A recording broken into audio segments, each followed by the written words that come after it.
Todos hemos escuchado el concepto de kafkiano, lo que es kafkiano, qué es esto que es extraño, triste, deprimente, absurdo, brutal, toda esta mezcla de situaciones que hacen que un evento, que una situación sea kafkiana. Y esto se lo debemos, por supuesto, al escritor Franz Kafka, em, quien en sus diferentes obras, como El proceso, como La metamorfosis, pues saca a relucir su visión triste y oscura de la persona, del mundo, del individuo, de su relación con la sociedad, del absurdo de la ley. eh, y a veces nos podríamos preguntar de dónde vino esta tendencia de Kafka de escribir de esta manera tan triste, tan absurda, tan sin sentido, que nos hace sentir el abandono del individuo. Y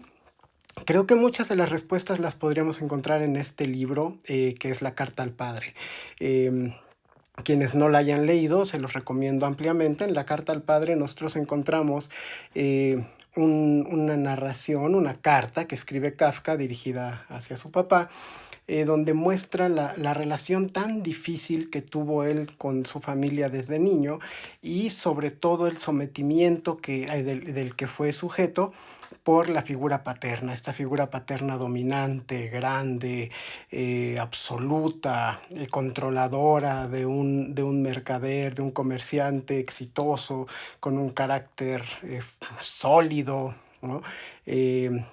Iracundo a veces, que no valoraba en demasía lo que sus hijos buscaban, y al que Kafka siempre se sintió sometido. En este libro, en esta carta, Kafka le recuerda a su padre cómo fue difícil su relación, la relación entre ambos, cómo siempre se sintió eh,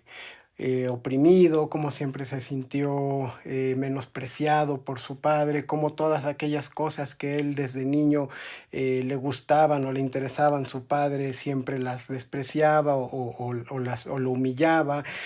Todas esas formas en las que la figura paterna lo oprimía, lo controlaba, lo hacía sentir insuficiente. Como individuo, como hombre, como mercader, como judío, de todas las formas posibles. El padre controlaba de manera absoluta a Kafka y lo mantenía sometido dentro de su familia. Eh, Cómo se burlaba de él cada vez que quería contraer matrimonio, cómo cada vez que Kafka llegaba a casa con un nuevo libro para enseñárselo con mucho gusto, con mucho orgullo, el papá simplemente lo dejaba de lado y nunca lo volvía a tocar. Cómo cada vez que él se acercaba con su padre a decirle un plan nuevo, una historia nueva que tenía en mente, el padre simplemente se encargaba de destruirla y de desecharla y de decirle que era otro plan inútil que tenía su hijo. Y entonces Kafka en la carta nos hace saber que por eso es que él creció así, como un hombre delgado, pálido, inseguro, insatisfecho,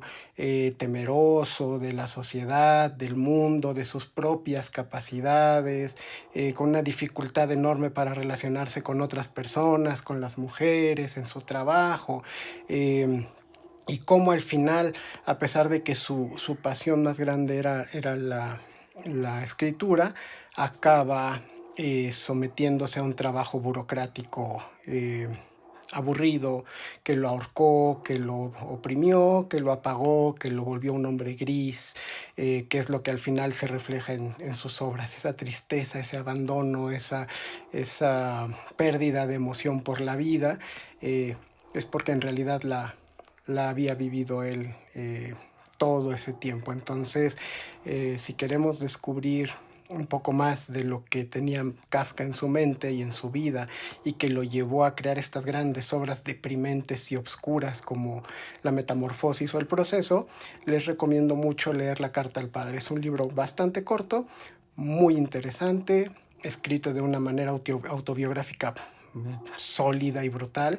en la que podemos quedarnos pensando al final cuál es el peso que tiene la figura paterna sobre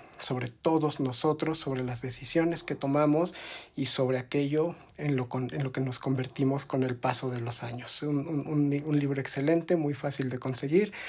se los recomiendo.